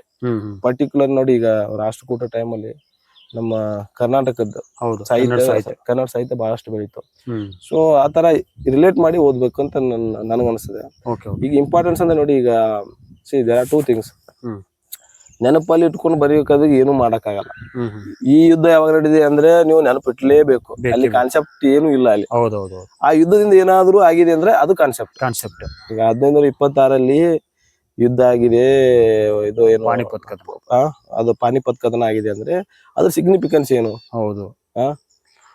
ಲಾಟ್ ಆಫ್ ಚೇಂಜಸ್ ಆಯ್ತು ಸರ್. ಮೊಘಲರ ಆಳ್ವಿಕೆ ಸ್ಟಾರ್ಟ್ ಆಯ್ತು. ಅದ್ರ ಸಿಗ್ನಿಫಿಕೆನ್ಸ್ ನೀವು ಪಾನಿಪತ್ ಕದನ ಯಾವ 1526 ನೆನ್ಪಿಟ್ಕೊಳ್ಳೇಬೇಕಲ್ಲ. ಸೊ ಮೆಮರೈಸೇಷನ್ ಇದು ಬೇರೆ, ಇದು ಕಾನ್ಸೆಪ್ಟ್ ವೈಸ್ ಬೇರೆ. ಈ ಸಿಗ್ನಿಫಿಕೆನ್ಸ್ ಬಂದಾಗ ಏನಾಗುತ್ತೆ, ಅದನ್ನ ಸ್ವಲ್ಪ ಆಳವಾಗಿ ಅಧ್ಯಯನ ಮಾಡ್ಬೇಕು. ಆಮೇಲೆ ಹೇಗಿರುತ್ತೆ ಅಂದ್ರೆ, ಯಾವ್ದೋ ಒಂದು ಮೇನ್ಸ್ ಬರಿತಾ ಇರ್ತೀರಿ, ಒಂದು ಟಾಪಿಕ್, ಒಂದು ಕ್ವಶನ್ 4 ರಿಂದ 5 ಪಾಯಿಂಟ್ಸ್ ಎಲ್ಲರೂ ಬರೀತಾರೆ. ಸೊ 7 ರಿಂದ 8 ಪಾಯಿಂಟ್ಸ್ ಬರೆಯುವಷ್ಟು ಒಂದು ಅದ್ರ ಬಗ್ಗೆ ತಿಳ್ಕೊಂಡಿದ್ರೆ, so that you will fetch more marks. ಆ ಥರ ಸರ್ ಅದ್ರ ಜೊತೆ ಹ್ಮ್. ಈಗ KS ನೋಟಿಫಿಕೇಶನ್ ಆಗತ್ತಂತ ಒಂದು ನಾವು ಆಲ್ರೆಡಿ ನೋಡ್ತಾ ಇದ್ದೀವಿ. ಹ್ಮ್. ಸೊ ಇದ್ರ ಭಾಗವಾಗಿ ನಾವೀಗ ಹ್ಮ್. ಇನ್ ಕಮಿಂಗ್ ಡೇಸ್ ಅಲ್ಲಿ ಹ್ಮ್. ಈಗ ಅಫ್ಸಲ್ ಅಂತೂ ಇಲ್ಲ ಸರ್ ಈಗ. ಹ್ಮ್. ಸೊ ಕೊನೆಯದಾಗಿ ನಮ್ಮ ವಿದ್ಯಾರ್ಥಿ ಮಿತ್ರರಿಗೆ ಹ್ಮ್. ಈ ಒಂದು ಆಕ್ಚುಲಿ ಸ್ವಲ್ಪ ಇಂಟರ್ನಲ್ ರಿಸರ್ವೇಶನ್ಗೋಸ್ಕರ ವ್ಯತ್ಯಾಸ ಆಯ್ತು. ಹ್ಮ್. ಈಗ ಆಲ್ರೆಡಿ ಮತ್ತೆ ಒಂದು 200-300 ಪೋಸ್ಟ್ಗಳಿಗೆ ನೋಟಿಫಿಕೇಶನ್ ಆಗ್ತಾನೆ ಒಂದು ಹೊಸ ಸುದ್ದಿ ಬಂದಿದೆ ನಮಗೆ. ಹಾಗಾಗಿ ಅವ್ರಿಗೆ ಏನ್ ಕಿವಿ ಮಾತು ಹೇಳ್ತೀರಿ ಸರ್ ಈ ಸಂದರ್ಭದಲ್ಲಿ? ಈಗ ಎಕ್ಸಾಮ್ ಈಗ ಸದ್ಯಕ್ಕೆ ಹೇಗಿರುತ್ತೆ ಅಂದ್ರೆ ಈಗ ಸದ್ಯದಲ್ಲಿ ನೋಟಿಫಿಕೇಶನ್ ಆಗಲಿ ಸುಮಾರು ಬಿಟ್ಟಾದ ನೋಟಿಫಿಕೇಶನ್ ಆಗಲಿ ಈ ಓದುವಂತ ಪ್ರಕ್ರಿಯೆ ನಿರಂತರ ಮಧ್ಯದಲ್ಲಿ ನಿಲ್ಲಿಸ್ಬಿಡ್ಬಾರ್ದು. ಈಗ 15 ದಿವಸ ಓದಿ ಒಂದ್ 15 ದಿವಸ ಬಿಟ್ಟು ಓದೋದ್ರಿಂದ ಇದು ಆಕ್ಚುಲಿ ಏನಾಗುತ್ತೆ ನಮ್ಗೆ ಕಾಂಕ್ರೀಟ್ ಆಗೋದಿಲ್ಲ ಓದಿರೋದು. ಸೊ ಕಂಟಿನ್ಯೂಸ್ ಆಗಿ ಓದ್ಬೇಕು. ಆಮೇಲೆ ಬುಕ್ಸ್ ಗಳನ್ನ ಈಗ ಎಕ್ಸಾಮ್ ನೋಟಿಫಿಕೇಶನ್ ಆದ್ಮೇಲೆ ಅದು ಇಲ್ಲ ಇದು ಇಲ್ಲ ನೋಟ್ಸ್ ಅಂತೂ ಬಿಡಿ, ಇನ್ನೊಬ್ಬ ಬರೆದು ನೋಟ್ಸೇ ಓದ್ಬಾರ್ದು ನನ್ನ ಪ್ರಕಾರ. ಓಕೆ, ಬುಕ್ಸ್ ಓದ್ಬೇಕು. ಟೀಚಿಂಗ್ ಬೇಕಾದ್ರೆ ಕೋಚಿಂಗ್ ಓಕೆ, ಕೋಚಿಂಗ್ ತಗೋರಿ ಇದು ಮಾಡಿ. ನೋಟ್ಸ್ ಅಂದ್ರೆ ನಾವು ಮಾಡ್ಕೊಂಡಿದ್ ನೋಟ್ಸೇ ಜಾಸ್ತಿ ಹೆಲ್ಪ್ಫುಲ್ ಆಗುತ್ತೆ. ಯಾಕಂದ್ರೆ ನಮ್ ಹ್ಯಾಂಡ್ ರೈಟಿಂಗ್ ಇರುತ್ತೆ. ನಾವು ಏನ್ ಬರ್ದಿತ್ತು ಯಾಕೆ ಬರ್ದಿತ್ತು ಅನ್ನೋದು ನಮ್ಗೆ ಗೊತ್ತಿರ್ತದೆ. ಇದನ್ನೇ ಇಷ್ಟೇ ಯಾಕೆ ಬರ್ದಿದ್ವಿ ಅಂತ. ಈಗ ಇನ್ನೊಬ್ರು ನೋಟ್ಸ್ ಮಾಡಿದ್ರೆ ಅವ್ರಿಗೆ ಏನ್ ಇಷ್ಟ ಆಗಿರುತ್ತೆ ಅದು ಬರ್ದಿರ್ತಾರೆ, ಅಥವಾ ಅವ್ರಿಗೆ ಏನ್ ಅನ್ಸುತ್ತೆ ಅವ್ರ ವಿವೇಚನೆ ತಕ್ಕಂಗೆ ಅವ್ರು ಬರ್ದಿರ್ತಾರೆ ನೋಟ್ಸ್ ಅನ್ನ. ಅವ್ರು ಎಲ್ಲಾನು ಕವರ್ ಮಾಡಿರಲ್ಲ ನೋಟ್ಸ್ ಅಲ್ಲಿ. ನಾವು ಏನ್ ಬೇಕು ನಮ್ಗೆ ಯಾವ್ದು ನೆನ್ಪಿಟ್ಕೋಬೇಕು, ಯಾವ್ದು ನೆನ್ಪಿಟ್ಕೊಳಕ್ ಸಾಧ್ಯತೆ ಇದೆ, ಯಾವ್ದು ನಮ್ಗೆ ಕನ್ಫ್ಯೂಸ್ ಆಗಿದೆ, ಯಾವ್ದು ನೆನ್ಪಿಟ್ಕೊಳಕ್ ಕಷ್ಟ ಇದೆ, ಇವನ್ನೆಲ್ಲ ನಾವು ಸೆಗ್ರಿಗೇಟ್ ಮಾಡಿ ಬರ್ಕೊಂಡಿರ್ತೀವಿ. ಸೊ ಇದರಿಂದ ನಮ್ಗೆ ಹೆಲ್ಪ್ ಆಗುತ್ತೆ. ಆಮೇಲೆ ನೋಟಿಫಿಕೇಶನ್ ಆಗಲ್ಲ ಅನ್ಬಿಟ್ಟು ಓದದೇ ಇರೋದು. ಆಮೇಲೆ ನೋಟಿಫಿಕೇಶನ್ ಆಗುತ್ತೆ ಅಂತ ಸಡನ್ ಆಗಿ ಮತ್ತೆ ಒಂದ್ಸತಿ ನೋಟಿಫಿಕೇಶನ್ ಆದ್ರೆ ತುಂಬಾ ಕಡಿಮೆ ಟೈಮ್ ಕೊಡ್ತಾರೆ. ಸುಮಾರು ದಿವಸ 5-5 ವರ್ಷ ಓದಿರ್ತಾರೆ, ಒಂದ್ 3-4 ತಿಂಗಳು ಏನು ಹೋಗ್ಬಿಡ್ತಾರೆ. ಸೊ ಅಲ್ಲಿಂದ ಏನಾಗುತ್ತೆ ಗ್ಯಾಪ್ ಆಗ್ಬಿಡ್ತದೆ. ಸೊ ಓದೋದ್ ಕರೆಕ್ಟ್ ಕಂಟಿನ್ಯೂಟಿ ಇರ್ಬೇಕು. ಓದ್ಬೇಕಾದ್ರೆ ಡೆಡಿಕೇಶನ್ ಈ ಕಡೆನೆ ಇರ್ಬೇಕು. ಈಗ ಮನೆಯಲ್ಲಿ ಏನೋ ಕಾರ್ಯಕ್ರಮ ಇತ್ತು ಹೋಗೋದು, ಊರಲ್ಲಿ ಯಾರ್ದೋ ಮದುವೆ ಇತ್ತು ಹೋಗೋದು, 2 ತಿಂಗಳು ಒಂದ್ ತಿಂಗಳು ಹೋದ್ರೆ ಅದು ಡಿಸ್ಟ್ರಾಕ್ಷನ್ ಆಗುತ್ತೆ. ಒಂದ್ ಸತಿ ಕೂತ್ರೆ ಒಂದ್ ಅಟ್ಲೀಸ್ಟ್ ತುಂಬಾ ಈಗ ಹೆಂಗಿರುತ್ತೆ ಬಾಡಿ ಹೆಂಗಿರ್ತದೆ, ಬಾಡಿಗೆ ಒಂದು ಇನರ್ಸಿಯಾ ಅಂತ ಇರುತ್ತೆ. ಇವತ್ತು ಓದ್ತಾ ಇದ್ರೆ ನಾಳೆ ಓದಕ್ ಅನ್ಸುತ್ತೆ. ಇವತ್ತು ಓದಿಲ್ಲ ಅಂದ್ರೆ ಒಂದ್ 2-3 ದಿವಸ ಗ್ಯಾಪ್ ಮಾಡಿಬಿಡಿ ನೀವು, ನೆಕ್ಸ್ಟ್ ಡೇ ನಿಮ್ಗೆ ಬಿಡಲ್ಲ ಅದು. ವಿಜಿಲಿಟಿ ಬೆಳ್ಕೊಂಡ್ಬಿಡುತ್ತೆ. ನೆಕ್ಸ್ಟ್ ಟೈಮ್ ನೀವು ಓದ್ಬೇಡ ಅನ್ಸುತ್ತೆ. 4 ಗಂಟೆ ಸಾಕು ಅನ್ಸುತ್ತೆ. ಸೊ ಆ ರೀತಿ okay, one day taking rest ಅಥವಾ ಒನ್ ಡೇ ಯಾವ್ದೋ ಹೊರಗಡೆ ಹೋಗ್ತೀರಿ, ಔಟಿಂಗ್ ಹೋಗ್ತೀರಿ, ಓಕೆ 3-4 ದಿವಸ ಹಿಂಗೆ ಗ್ಯಾಪ್ ಮಾಡಿದ್ರೆ ನೆಕ್ಸ್ಟ್ 5 ದಿವಸ ಓದಕ್ ಬಿಡಲ್ಲ ನಿಮ್ಗೆ. ಮನಸ್ಥಿತಿ ಬೆಳೆಯಲ್ಲ, ಮನಸ್ಥಿತಿ ಇದಾಗ್ಬಿಡ್ತದೆ. ಸೊ ಆ ರೀತಿ ನೋಡ್ಕೊಂಡು ಇದು ಮಾಡ್ಬೇಕು. ಸರ್ ಆಕ್ಚುಲಿ ಇನ್ನೊಂದು ಪ್ರಮುಖ ಪ್ರಶ್ನೆ ಸರ್. ಈಗ ನೀವು ನನ್ಗೆ ಗೊತ್ತಿರೋ ಪ್ರಕಾರ ನೀವು ಸೌತ್ ಕೊರಿಯಾದಲ್ಲಿ ಒಂದು ಕಂಪ್ನಿಯಲ್ಲಿ ಕೆಲಸ ಮಾಡ್ತಿದ್ರಿ ಸರ್. ಈಗ ಪ್ರೈವೇಟ್ ಕಂಪ್ನಿಯಲ್ಲಿ ಲಕ್ಷಾಂತರ ರೂಪಾಯಿ ಸಂಬಳ ಇತ್ತು. ನೆಕ್ಸ್ಟ್ ಏನಾಗತ್ತೆ ಅಂದ್ರೆ ಇಲ್ಲಿ ನೀವು ಅದನ್ನ ಬಿಟ್ಟು ಬಂದು ಕರ್ನಾಟಕದಲ್ಲಿ ಆಕ್ಚುಲಿ ಹೇಳ್ಬೇಕಾದ್ರೆ ನಿಮ್ ಜರ್ನಿ ನಾನ್ ನೋಡಿದ ಪ್ರಕಾರ FD ಆಯ್ತು, ನಗರ ಪಾಲಿಕೆ ಇದ್ರೊಳಗೊಂದು ಗ್ರೇಡ್ 2 ಆಫೀಸರ್ ಆಯ್ತು, ಆಮೇಲೆ ಲೇಬರ್ ಇನ್ಸ್ಪೆಕ್ಟರ್, ಮತ್ತೆ ಸಬ್ ರಿಜಿಸ್ಟರ್ ವೆರಿಫಿಕೇಶನ್ಗಳು, ಒಂದು 7-8 ಜಾಬ್ಗಳನ್ನ ಮಾಡ್ಕೊಂಡ್ರಿ ಸರ್. ಈಗ ಕೊನೆಯದಾಗಿ KS ಆಫೀಸರ್ ಆಗಿ ವರ್ಕ್ ಮಾಡ್ತಾ ಇದ್ರಿ ಸರ್. ಈಗ ಅಂತಾರಾಷ್ಟ್ರೀಯ ಮಟ್ಟದಲ್ಲಿ ಲಕ್ಷಾಂತರ ರೂಪಾಯಿ ಸಂಬಳ ಬಿಟ್ಟು ನೀವು ಸಿವಿಲ್ ಸರ್ವಿಸ್ ಬರಕ್ ಕಾರಣ ಏನ್ ಸರ್? ಈಗ ಅದೇ 4 ವರ್ಷ ಕೆಲಸ ಮಾಡಿದೀವಿ. 1 ವರ್ಷ ಮಾತ್ರ ಸೌತ್ ಕೊರಿಯಾದಲ್ಲಿದ್ದೆ. ಏನಾಗಿತ್ತಂದ್ರೆ ಮುಂಚೆಯಿಂದ ಸ್ವಲ್ಪ ನಾ ಸಿವಿಲ್ ಸರ್ವಿಸ್ ಎಕ್ಸಾಮ್ ಮಾಡ್ಬೇಕು ಅನ್ನೋದು ಇದು ಇತ್ತು ನನಗೆ. ಕಾಲೇಜಲ್ಲಿ ಕ್ಯಾಂಪಸ್ ಆಯ್ತು ನಮಗೆ. ಆಕ್ಚುಲಿ 6 ಸೆಮಿಸ್ಟರ್ ಇದ್ದಾಗ ಇದು ಏನು ಕಾಲೇಜ್ ಕ್ಯಾಂಪಸ್ ಆಯ್ತು. ಸೊ ಹಾಗಾಗಿ ನಾವು ಜಾಬ್ ಏನು ಕ್ಯಾಂಪಸ್ ಆಗಿದೆ ಅಂದ್ಬಿಟ್ಟು ಜಾಯ್ನ್ ಆದ್ವಿ. ಸೊ 4 ವರ್ಷ ಜಾಬ್ ಮಾಡಿದ್ಮೇಲೆ ಸುಮಾರು ಅನಿಸ್ತಾ ಇತ್ತು ನಮಗೆ, ಒಂದಿಷ್ಟು ಏನು ಮಾಡೋಣ ಸರ್ವಿಸ್ ಅಂದ್ಬಿಟ್ಟು, ಸಿವಿಲ್ ಸರ್ವಿಸ್ ಮಾಡೋಣ, ಒಂದಿಷ್ಟು ಸರ್ಕಾರಿ ಕೆಲಸದಲ್ಲಿ ಕೆಲಸ ಮಾಡೋಣ ಅಂತಿತ್ತು. ಸೊ ಅದಕ್ಕೆ 2016 ಜಾಬ್ ಕ್ವಿಟ್ ಮಾಡಿದ್ವಿ. 2000 ನಮ್ಮ ಒಂದು ಅದೃಷ್ಟ 2016 ಜೂನ್ ಅಲ್ಲಿ ಸ್ಟಾರ್ಟ್ ಮಾಡಿದ್ವಿ ಕಾಂಪಿಟೇಟಿವ್ ಎಕ್ಸಾಮ್ ಓದಕ್ಕೆ. ಸೊ ಜಾಬ್ ಕ್ವಿಟ್ ಮಾಡ್ಬೇಕಾದ್ರೆ ಒಂದಿಷ್ಟು ಇದು ಪ್ರೀ ಅನಲೈಸಿಸ್ ಮಾಡಿದ್ದೆ ನಾನು. ಸೊ ಈ ಎಕ್ಸಾಮ್ ಟಾಪಿಕ್ ಒಂದ್ ಸಿಲಾಬಸ್ ಕಾಪಿ ಅಂತವನ್ನೆಲ್ಲ ಇಟ್ಕೊಂಡು ಸ್ವಲ್ಪ ನೋಡಿದೆ, ಇದು ಏನಿದೆ, ಇದು ಮಾಡ್ಬೋದಾ, ನಮ್ಮಿಂದ ಮಾಡಕ್ ಆಗತ್ತಾ ಇಲ್ವಾ ಅಂತ ಸ್ವಲ್ಪ ಪ್ರಾಕ್ಟಿಕಲ್ ವಿಚಾರ ಮಾಡಿನೇ ಅದನ್ನ ಅಂದ್ರೆ ಸರ್ ಈಗ ಶಾರ್ಟ್ ಟೈಮ್ ಒಳಗೆ ಮುಗಿಸಿದ್ರು. 2016 ಕ್ವಿಟ್ ಮಾಡಿ 15 ಬ್ಯಾಚ್ ಅಲ್ಲಿ 17ರಾಗ ನೀವು ಅಪಾಯಿಂಟ್ ಅಂದ್ರೆ ಮೇನ್ಸ್ ಬರ್ದು ಒಂದೇ ಅಟೆಂಪ್ಟ್ ಅಲ್ಲಿ ಕ್ಲಿಯರ್ ಮಾಡಿದ್ರಿ ಸರ್. ಅದು what is the secret sir ಅದರಲ್ಲಿ? ಈಗ ಅದೇ ನೋಡಿ, 2016 ನಾವು ಜಾಬ್ ಬಿಟ್ವಿ. 2016 ಸೆಪ್ಟೆಂಬರ್ ಇಂದ ಮೇ ತನಕ ನಾನು ಕೋಚಿಂಗ್ ಅಲ್ಲಿ ಇದ್ದೆ ಆಕ್ಚುಲಿ UPSC. ಆಮೇಲೆ KS ಕಾಲ್ ಆಯ್ತು. ಇದು ಏನು KPSC ಗೆಸ್ಟೆಡ್ ಪ್ರೊಫೆಷನಲ್ಸ್ ಕಾಲ್ ಆದ್ಮೇಲೆ ಆಕ್ಚುಲಿ ಕರ್ನಾಟಕ ರಿಲೇಟೆಡ್ ನಾನು ಏನೋ ಓದಿರ್ಲಿಲ್ಲ. ಹ್ಮ್ ಕರ್ನಾಟಕ ಹಿಸ್ಟ್ರಿ ಆಗಲಿ, ಕರ್ನಾಟಕ ಜಿಯೋಗ್ರಫಿ, ಕರ್ನಾಟಕ ರಿಲೇಟೆಡ್ ಯಾವ್ದು ಟಾಪಿಕ್ ಓದಿರ್ಲಿಲ್ಲ. ಹ್ಮ್ ಸೊ ಕಾಲ್ ಆದ್ಮೇಲೆ ಫಸ್ಟ್ ಕರ್ನಾಟಕ ಎಲ್ಲ ಮಟೀರಿಯಲ್ ತಗೊಂಡು ಫಸ್ಟ್ ನಮ್ಗೆ ಏನು ಓದ್ಬೇಕಾಗಿ ಎಷ್ಟು ಪ್ರಮಾಣದ ಬೇಕು, ಹಾ ಯಾವ್ಯಾವ ಬುಕ್ಸ್ ಬೇಕು, ಹ್ಮ್. ಯಾವ್ಯಾವ ಅಥರ್ಸ್ ಬುಕ್ ಇದೆ, ಯಾರೇ ನಿಮ್ಗೆ ಹೇಳ್ತಾರೆ ಅದು ಹ್ಮ್. ಏನ್ ಪ್ರಾಬ್ಲಮ್ ಇಲ್ಲ ಅನ್ಸುತ್ತೆ, ಮಟೀರಿಯಲ್ಸ್ಗೆ ಈಗೇನು ಪ್ರಾಬ್ಲಮ್ ಇಲ್ಲ ನಿಮಗೆ. ಹ್ಮ್. ಸೊ ಪ್ರಿಲಿಮ್ಸ್ಗೆ ಯಾವ ರೀತಿ ಬೇಕು, ಪ್ರಿಲಿಮ್ಸ್ಗೆ ನಮಗೆ ಮೋರ್ ಅಪ್ ಹೇಳಿದೆ ನಿಮಗೆ. ಪ್ರಿಲಿಮ್ಸ್ಗೆ ಕೆಲವೊಂದು ಕಾನ್ಸೆಪ್ಟ್ ವೈಸ್ ಇರ್ಬೋದು, ಹ್ಮ್. ಕೆಲವೊಂದು ನೆನಪಲ್ಲಿ ಇಟ್ಕೊಳ್ಳುವಂತಹ ಕ್ವಶನ್ಸೇ ಬರುತ್ತೆ. ಓಕೆ. ಸೊ ಈಗ ನಮ್ಗೇನಿದೆ ಎಕನಾಮಿಕ್ ಸರ್ವೆ ಪಾರ್ಟು ಮತ್ತೆ ಅಪ್ಟಿಟ್ಯೂಡ್ ಸೈನ್ಸ್ ಇತ್ತು. ಹ್ಮ್. ನಮಗೆ ಒಂದು ಸೈನ್ಸ್ ಬ್ಯಾಕ್ ಗ್ರೌಂಡ್ ಇಂದ ನಮ್ಗೆ ಸ್ವಲ್ಪ ಸೈನ್ಸ್ ಮತ್ತೆ ಅಪ್ಟಿಟ್ಯೂಡ್ ಸಾಲ್ವ್ ಮಾಡ್ಲಿಕ್ಕೆ ಬಹಳಷ್ಟು ಹೆಲ್ಪ್ ಆಗಿದೆ. ಹ್ಮ್. ಸೊ ಅದು ಒಂದು ನಮಗೆ ಪ್ಲಸ್ ಪಾಯಿಂಟ್ ಇತ್ತು ಹ್ಮ್. ಬೇರೆದವ್ರಿಗಿಂತ. ಸೆಕೆಂಡ್ ಏನಾಗಿದೆ, ಎಕನಾಮಿಕ್ ಸರ್ವೆಯಲ್ಲಿ ಕ್ವಶನ್ಸ್ ನಾನು ಮುಂಚಿನ ಒಂದೆರಡು ಕ್ವಶನ್ ಪೇಪರ್ ನೋಡಿದ್ದೆ ಯಾವ ರೀತಿ ಬರುತ್ತೆ ಅಂತ. ಹ್ಮ್. ಹ್ಮ್. ಸೊ ಅದನ್ನ ಎನಲೈಸಿಸ್ ಮಾಡಿ ಈಗ ಒಂದು ಫಸ್ಟ್ ಪೇಪರ್ ಏನಿರುತ್ತೆ ಅದ್ರಲ್ಲಿ ನಿಮ್ಗೆ ಎಲ್ಲಾ ಸಬ್ಜೆಕ್ಟ್ಸ್ ಬರುತ್ತೆ. ಹ್ಮ್. ಎರಡನೇ ಪೇಪರ್ ಅದು ಸೇಮ್ ಮಾರ್ಕ್ಸ್ ಇರುತ್ತೆ. ಹೈಯೆಸ್ಟ್ ವೇಟೇಜ್ ಎಕನಾಮಿಕ್ ಸರ್ವೆ ಇದೆ.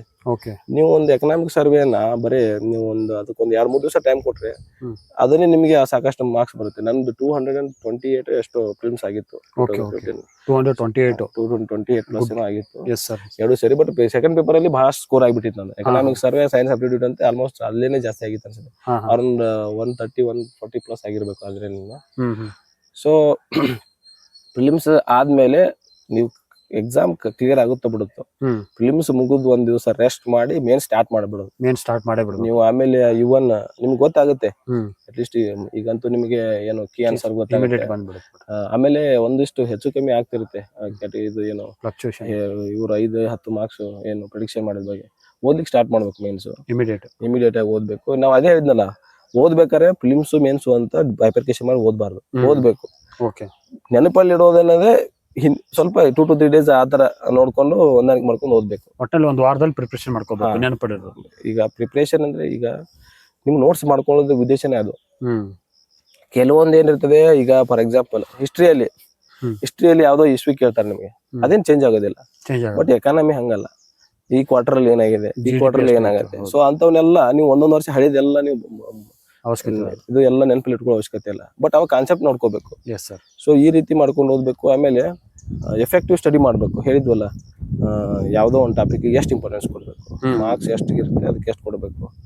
ಸೊ ಆ ರೀತಿನೇ ಓದ್ಬೇಕು. ಯಾವ್ದೋ ಒಂದು 80 ಮಾರ್ಕ್ಸಿನ ಕ್ವಶನ್ ಯಾವ್ದೋ ಪೇಪರ್ ಸಲುವಾಗಿ ನೀವು 250 ಮಾರ್ಕ್ಸ್ ಬರುವಂತ ಒಂದು ಕ್ವಶನ್ ಪೇಪರ್ಗೆ ಜಾಸ್ತಿ ಓದ್ಬಿಟ್ರಿ, ಅದು ನಿಮಗೆ ಕ್ವಾಲಿಟಿ ಆಫ್ ಟೈಮಿಗೂ ಇದಾಗುತ್ತೆ. ಸೊ ಎಸ್ಸೆ ಇರುತ್ತೆ. ಈಗ ಎಸ್ಸೆ ಅಂತಂದ್ರೆ ಏನು, ಆಲ್ಮೋಸ್ಟ್ ಸ್ಟೇಟ್ ಇಂಪಾರ್ಟೆನ್ಸ್ ಇರೋದು, ನ್ಯಾಷನಲ್ ಇಂಪಾರ್ಟೆನ್ಸ್ ಇರೋದು, ಇಂಟರ್ನ್ಯಾಷನಲ್ ಇಂಪಾರ್ಟೆನ್ಸ್ ಇರೋದು. ಸೊ ಎನ್ವಿರಾನ್ಮೆಂಟ್ ಅಂದ್ರೆ ಅದು ಇಟ್ ಈಸ್ ಇಂಟರ್ನ್ಯಾಷನಲ್ ಇಂಪಾರ್ಟೆನ್ಸ್. ಅದೇನು ಓನ್ಲಿ ಎನ್ವಿರಾನ್ಮೆಂಟ್ ಟಾಪಿಕ್ಸ್ ಎಲ್ಲ ಹಂಗೆ ಇರ್ತದೆ. ಸೊ ಇಂಡಿಯನ್ ಎಕಾನಮಿ ರಿಲೇಟೆಡ್ ಇರ್ಬೋದು, ಸೋಷಿಯಾಲಜಿ ರಿಲೇಟೆಡ್ ಇರ್ಬೋದು, ಆಮೇಲೆ ತುಂಬಾ ಫಿಲಾಸಾಫಿಕಲ್ ಇರುತ್ತೆ. So you have to choose ಯಾವ್ದು ನಿಮ್ಗೆ ಜಾಸ್ತಿ ಪಾಯಿಂಟ್ಸ್ ಹಾಕ್ಲಿಕ್ಕೆ ಇರುತ್ತೆ. ಜನರಲ್ ಆಗಿ ಬರೆಯೋ ಪೇಪರ್ಗಿಂತ ನೀವು ಸ್ವಲ್ಪ ಏನಂತೀರಿ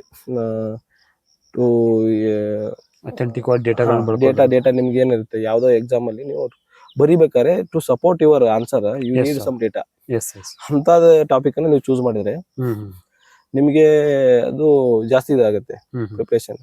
ಆಮೇಲೆ ಈಗ ಆಪ್ಷನ್ಲೇ ಇಲ್ಲ, ನಾವು 7 ಎಕ್ಸಾಮ್ ಇತ್ತು, ಈಗ 5 ಎಕ್ಸಾಮ್ ಇದೆ. ಸೊ ನಿಮ್ಗೆ ಎಥಿಕ್ಸ್ ಒಂದ್ ಸಬ್ಜೆಕ್ಟ್ ಇದೆ. ಸೊ ಅದೇನ್ ತುಂಬಾ ದೊಡ್ಡ ಬುಕ್ ಏನೋ ಓದ್ಬೇಕಾಗಿಲ್ಲ ನೀವು. ಸೊ ಅಂತವುಗಳನ್ನ ಚೆನ್ನಾಗಿ ಸ್ಟಡಿ ಮಾಡ್ಬೇಕು. ಸೊ ಅದು ಕೇಸ್ ಸ್ಟಡಿ ಇದ್ರೆ ಈಗ ಕೇಸ್ ಸ್ಟಡಿ ನಮ್ಗೆ ಬಂದಿರಲಿಲ್ಲ, ಕೇಸ್ ಸ್ಟಡಿ ಬಗ್ಗೆ ನೋಡಿದ್ವಿ. ಸೊ ಅಂತದ್ರಲ್ಲಿ ಜಾಸ್ತಿ ಮಾರ್ಕ್ಸ್ ಫೆಚ್ ಮಾಡ್ಕೋಬೇಕು. ಕೆಲವೊಂದು ಸಬ್ಜೆಕ್ಟ್ ನೀವು ಈಗ GS1 ಅಲ್ಲಿ ಸ್ವಲ್ಪ ಸ್ಕೋರ್ ಅಷ್ಟು ಮಾಡ್ಲಿಕ್ಕೆ ಆಗಲ್ಲ. GS2 ಅಲ್ಲಿ ಚೆನ್ನಾಗಿ ಸ್ಕೋರ್ ಮಾಡ್ಬೋದು, GS3 ಮಾಡ್ಬೋದು, ಎಥಿಕ್ಸ್ ಅಲ್ಲಿ ಮಾಡ್ಬೋದು. ಸೊ ಈ ರೀತಿ ನೀವು ಇಂಪಾರ್ಟೆನ್ಸ್ ಕೊಟ್ಟು ಓದಿದ್ರೆ ಇಟ್ ವಿಲ್ ಬಿ ಬೆಟರ್ ಅಂತ ಅನ್ಸುತ್ತೆ. Okay sir. ಮತ್ತೆ ಈಗ ಅಟ್ ಪ್ರೆಸೆಂಟ್ ಸರ್ ಸಿಚುವೇಶನ್ ಏನೈತೆ ಅಂದ್ರೆ, ಈಗ ಇಂಟರ್ನಲ್ ರಿಸರ್ವೇಷನ್ ಇಶ್ಯೂ ಮುಗೀತು, ಮತ್ತೆ ನೋಟಿಫಿಕೇಶನ್ ಸ್ಟಾರ್ಟ್ ಆಗಿದೆ ಸರ್. ಈಗ ಫೈನಲ್ ಆಗಿ ನಮ್ಮ ವಿದ್ಯಾರ್ಥಿ ಮಿತ್ರರಿಗೆ ಏನೊಂದು ಅವ್ರಿಗೆ ಮೋಟಿವೇಶನ್ ಆಗ್ತಕ್ಕಂಥ ಒಂದು ವರ್ಡ್ಗಳನ್ನ ಹೇಳ್ತೀರಿ ಸರ್? ಈಗ ನಾವು ಓದಕ್ ಬಂದಿದೀವಿ, ಕೆಲವೊಬ್ರು ಹೇಳ್ತಾರೆ ಇದು ಇಂಟರ್ನಲ್ ರಿಸರ್ವೇಷನ್ ಮುಗಿಯಲ್ಲ, ಎಕ್ಸಾಮ್ ಕಾಲ್ ಆಗಲ್ಲ. ಇದಕ್ ಬಂದಿದ್ವಿ ಅಂದ್ರೆ ಓದ್ಬೇಕು ಅಷ್ಟೇ. ನಾವು ಬರ್ಬೇಕಾದ್ರೂ ಗೊತ್ತಿರ್ಲಿಲ್ವಾ ನಮಗೆ, ಕಾಂಪಿಟೇಟಿವ್ ಫೀಲ್ಡ್ ಬರ್ಬೇಕಾದ್ರೆ ನಮ್ಗೆ ಗೊತ್ತಿರ್ಲಿಲ್ವಾ? ಇವು ಎಲ್ಲಾ ಡಿಸ್ಕಷನ್ ಮುಂಚೆನೆ ಇರ್ತಿದ್ದಲ್ಲ. ಸೊ ಓದಕ್ ಬಂದ್ಮೇಲೆ ಓದ್ಬೇಕು, ಬಂದ್ ಕಾರಣ ನೆನಪಿರ್ಬೇಕು ಅಷ್ಟೇ.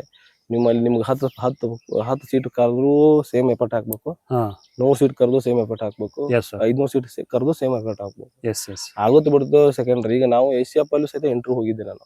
ಹಾಗೆ ಇದು ಲೇಬರ್ ಆಫೀಸರ್ ಆಗಿ ಜಾಯ್ನ್ ಆಗಿದ್ದೆ. Yes. ಜಾಯ್ನ್ ಆದ ಒಂದು 6 ಮಂತ್ ಆದ್ಮೇಲೆ ಫಿಲ್ಮ್ಸ್ ಇತ್ತು. ಒಂದು ಆಲ್ಮೋಸ್ಟ್ ಒಂದು 7-8 ಮಂತ್ಸ್ ಆದ್ಮೇಲೆ ಮೇನ್ಸ್ ಇತ್ತು. ಅವಾಗ ನಾನು ಆಕ್ಚುಲಿ ಎಲ್ಲ ಫಸ್ಟ್ ಅಟೆಂಪ್ಟ್ ಒಳಗೆ ಕ್ಲಿಯರ್ ಮಾಡಿದಲ್ಲ ನೀವು? ಹೌದು.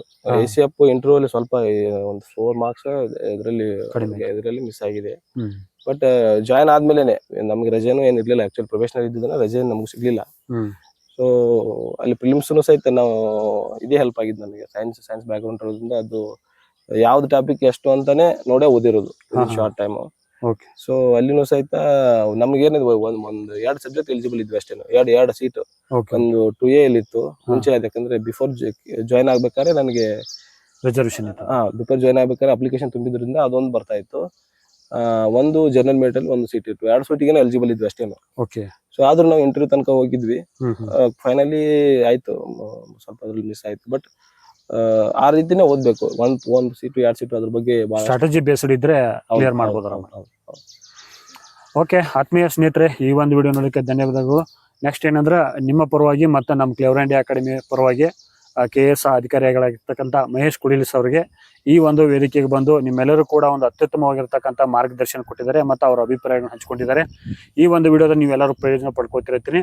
ನಿಮ್ಮೆಲ್ಲರೂ ಕೂಡ ಮತ್ತೊಮ್ಮೆ ನಮ್ಮ ಒಂದು KS ಅಫ್ಸರ್ ಆಗಿರ್ತಕ್ಕಂಥ ಮಹೇಶ್ ಅವರಿಗೆ ಧನ್ಯವಾದ ಅರ್ಪಿಸ್ತೀನಿ. Thank you sir. Thank you so much.